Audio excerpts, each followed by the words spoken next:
52 veterans from northeast Wisconsin back in Vietnam 50 years after they served in the war. Hello, I'm Jeff Alexander. This past February, they made history, taking part in the first ever honor flight to return to Vietnam.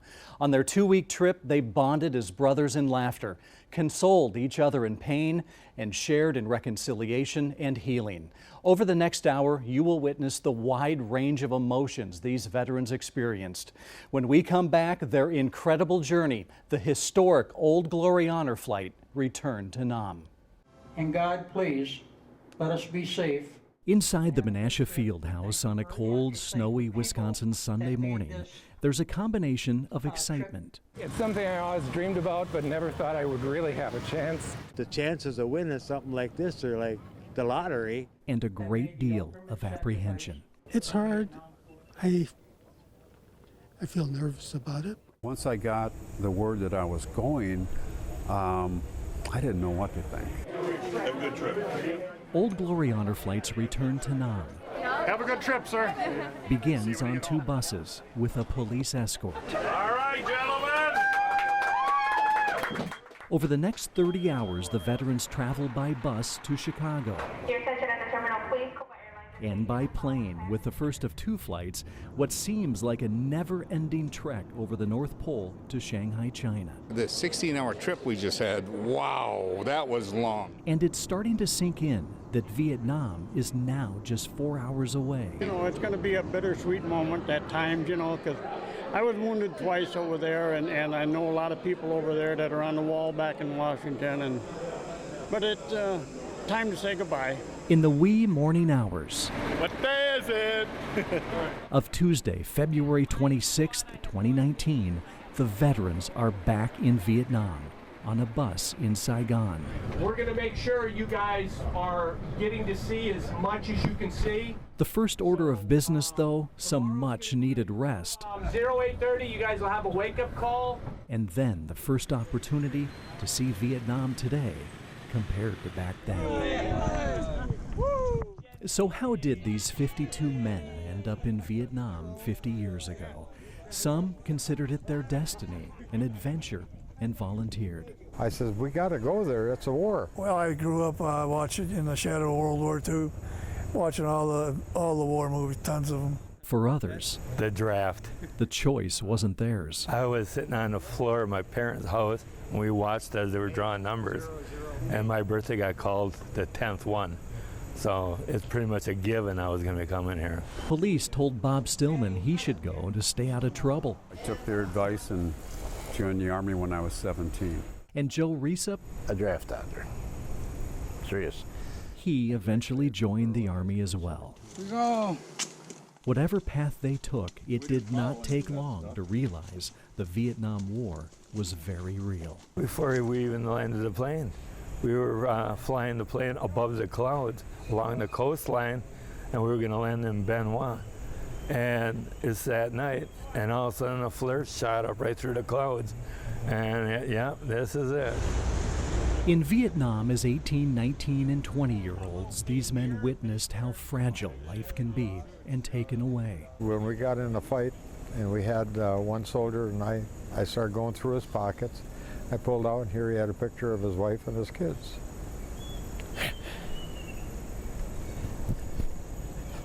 He wasn't any different than me. 50 years later, though, the pain of war goes beyond the fellow troops they saw fall. It crosses over to enemy lines and the lives they took. I can deal with it, live with it, but still feel really bad about it. Killing another human being. Coming to grips with taking another life and other actions as young men in the midst of war has made sharing the truth, the real truth about the war, nearly impossible. It's really difficult when people ask you what happened in Vietnam or what did you do in Vietnam, because I know they don't want to hear what really happened. They want a, kind of a washed down version of it that would be easy for them to accept. And I told some friends a story, and I was immediately judged. And I thought I was right. They don't want to hear the real stuff. I like to think that I'm not that person that I was in Vietnam, but it took me years to to get through that. For the vast majority of these Vietnam vets, silence has been their solace, as painful as that can be. More than any other day during their return to Vietnam, the first day is when the veterans play tourist. When they step down here, you know what we see? And yet not far away in Tay Ninh. The whole area here includes many hundred tunnel units. An elaborate tunnel system used in the Vietnam War against these men who are visiting today. I got a whole lot more respect for those Vietnamese after seeing that. I mean, they get thinking of stuff we never thought of. Originally dug by the Vietnamese people in the 1940s to escape French enslavement, the Cu Chi tunnel system was then used by the Viet Cong during the war to hide from and ambush American troops. All right, we say goodbye to him. 120 underground miles of tunnels, rooms, and booby traps that also served as the headquarters for the 1968 Tet Offensive. I'm glad I came on this trip, you know, because I had in my head way I thought they were, and it's totally different. An illustration of how time can heal occurs when the vets enjoy lunch at a restaurant owned by a woman who served with the enemy, earning the Viet Cong's second highest military honor.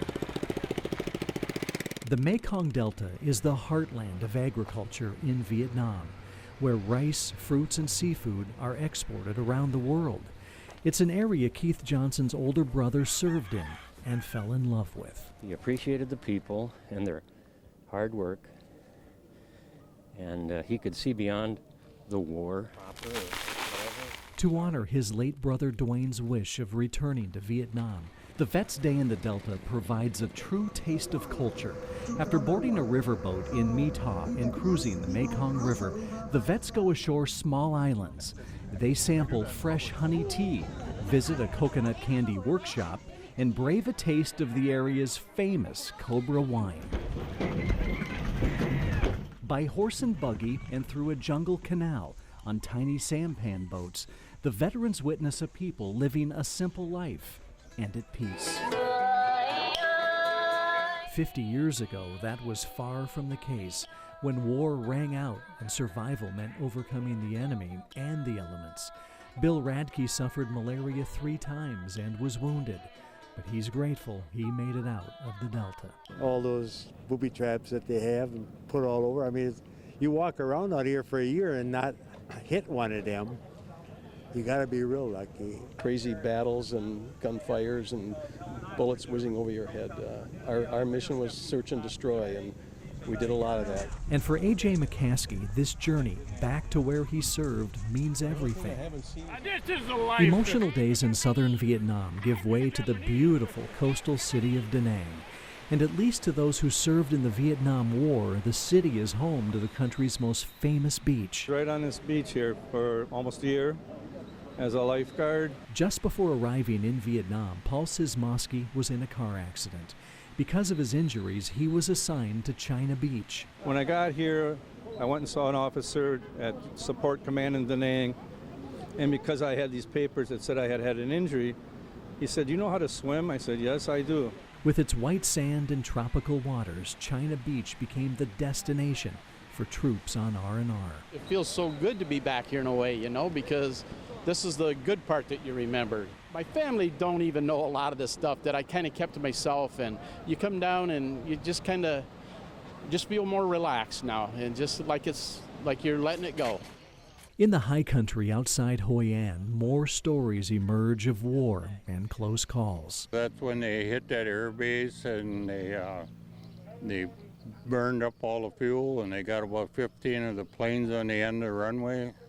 And we happened to be in the line of fire, and we woke up in about 11 o'clock at night and bullets ripping through our tent. At a nearby former Marine base camp known as Hill 55, the veterans pay respect to those who didn't come home or left severely injured.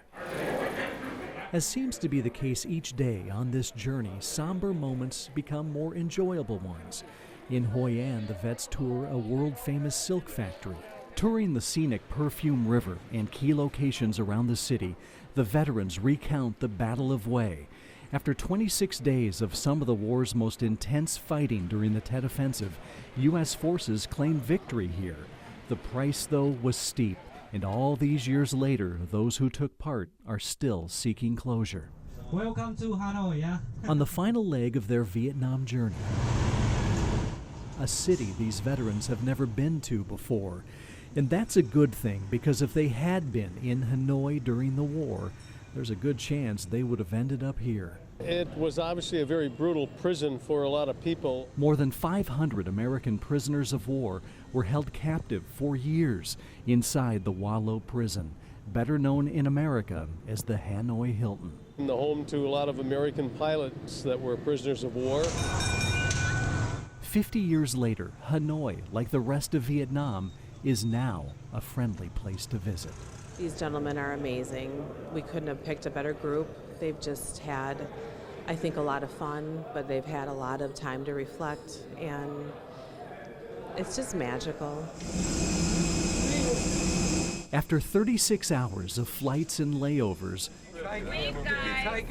the veterans are on a bus headed north to Wisconsin, where a significant piece of unfinished business remains. 50 years ago, I got off an airplane in Green Bay. I threw my uniforms away. I didn't want anybody to know that I was in Vietnam. I didn't even come back in my uniform. I left it all in a bed in Fort Hood, Texas, hopped on a bus and came back. And I put my civilian clothes on and went back to work. That's how I think most guys did it. 50 years after facing shame and ridicule returning from Vietnam, the veterans are coming home for a second time with the promise it will be different. We're finally going to get the welcome back that we should have had back then. But, you know, I'm glad that it's now, because back then I was young and I wouldn't have really enjoyed it. I was 20 years old, but now I can enjoy all the families can enjoy, the people you're with, the people there. Everybody can enjoy. It's just like a big family reunion.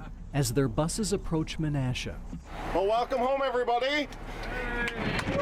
Thank you for your service. We hope to give you a nice escort back into town.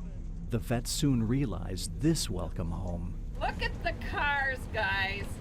Holy smokes. goes far beyond a big family reunion. Thank you, sir. Stepping off the bus, the men quickly find themselves